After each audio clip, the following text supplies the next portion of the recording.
At kayo nagdurusa sa pananakit ng mga tao gamit ang pangil ng buhaya, ngayon ay magagamot na sa pamamagitan nitong ubtaw.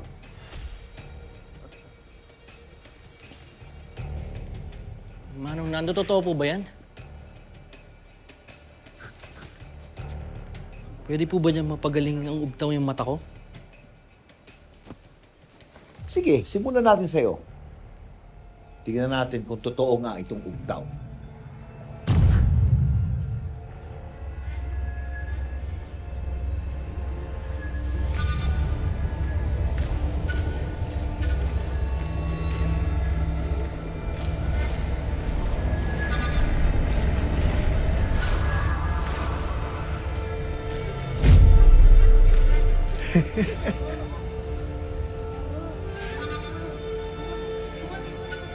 Nakakita na ako!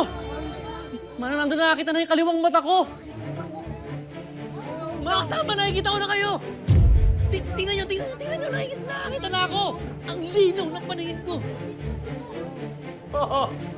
Kaya napatunayan na natin ang kapangyarihan ng ubtaw! Manong Nando, bigyan niyo po ako ng pag-asa na makalakad muli. Pagalingin niyo po ang mga pako. Maupo ka.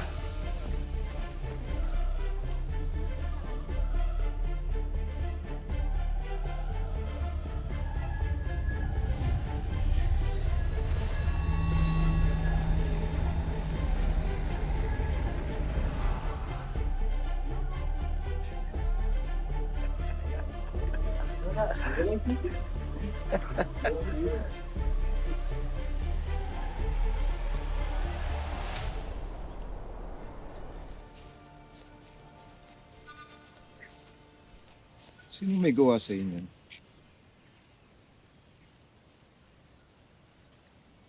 Mga tubaw.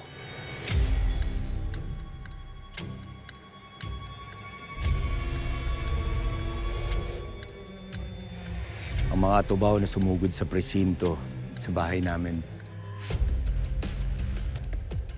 sila rin na may gawaan to sa akin.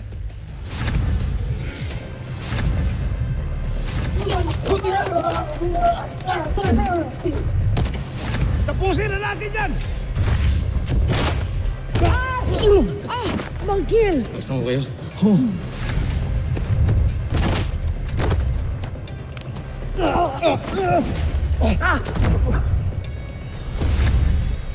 Lolong, sumama ka sa amin. Gusto lang kita makausap.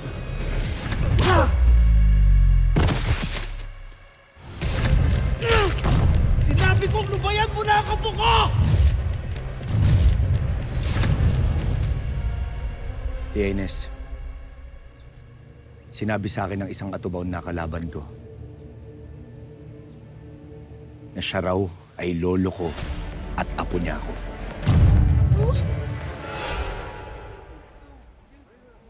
Oh. Sige, maglakad ka. Lakad! Nakakalakad na ako! Nakakalakad na ako! Salamat po. Salamat po. Nakakalakad na ako. Ngayon, nasa atin na ang ubtaw, nasa atin na ang kapangyarihang mapagaling ang ating mga sarili. At ito na ang pagkakataon mo. Ang pagkakataon gusto mong mangyaring paghihiganti sa mga tao. Manong, At ito na rin ang pagkakataon nating mailigtas ang ating mga kasamahang nabihag na mga tao. Manong, kailangan pa natin mas marami pang alagad para masakop natin ang tumahan. hindi ko makakalimutan yung ginawa nila sa akin. Lalo na yung baliw na Ivan na yun. Ginamit ako parang hayop. Sinabong ako sa kapwa ko at tubaw. Nung kala nila patay na ako, tinapon na ako sa ilog. Pero salamat, niligtas niyo ako. Kaya susunod ako sa inyo. Kahit anong gusto niyo. Kung gusto niyo maghiganti sa mga tao, susunod ako. Ako! Sasama rin ho ako para maghiganti sa mga tao. Mula ngayon, Jimeno, Hener, kayong dalawa ay ang aking mga karagdagang alagad. Mabuhay ang Atubaw! Mabuhay ang Atubaw! Mabuhay ang Atubaw!